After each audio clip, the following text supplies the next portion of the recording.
जय हिंद साथियों, ये जो 12 जून को अहमदाबाद में एयर इंडिया की प्लेन क्रैश हुई, जिसमें 280 लोग करीब करीब जो है हादसे में हताहत हुए थे, जिसमें से 141 जो सवार थे वायुयान में उनकी डेथ होती है। टोटल 242 सवार थे, जिसमें एक की जान बच गई, चमत्कारिक रूप से काफ़ी चर्चा का विषय रहा। और बाकी जिस बिल्डिंग पे गिरे थे उसके लोग हताहत हुए थे। अब जो ब्लैक बॉक्स मिला और उससे रिपोर्ट जो निकल कर आती है, रिपोर्ट में ये निकल के आती है कि लास्ट जो क्षण में ब्लैक बॉक्स जो आपका पिंक कलर का होता है और उसमें सारी चीज़ें रिकॉर्ड हो जाती है, अंत समय में क्या क्या रिकॉर्ड हुई है।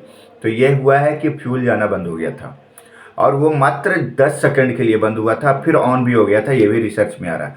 तो इसका मतलब ये टेक्निकल फॉल्ट था इंजन में मरम्मत में कोई दिक्कत नहीं थी, बस वो ऑटोमेटिक जो फ्यूल जाना बंद हो गया और जितना फ्यूल पाइपलाइन में था, मतलब कि इंजन से लेकर जो फ्यूल टैंकर होता है वहाँ से इंजन तक में उतना का यूज किया, वो टेक ऑफ हुआ और उसके बाद फ्यूल सप्लाई रुक गया।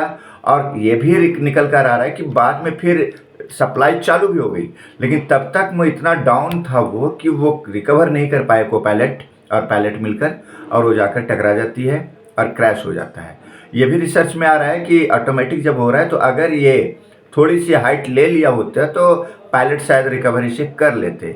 तो ये टेक्निकल फॉल्ट कंपनी को ही देखना होगा, इसके लिए जिम्मेदार उसकी टेक्निकल टीम होगी एक तरह से कि भाई ये समस्या कैसी हुई। हालांकि इसके बारे में ये भी बताया जा रहा है कि 2017 में एक कोई कंपनी ने बताई थी कि इस तरह की समस्या एयर इंडिया और बोइंग के इस विमान में हो रही है।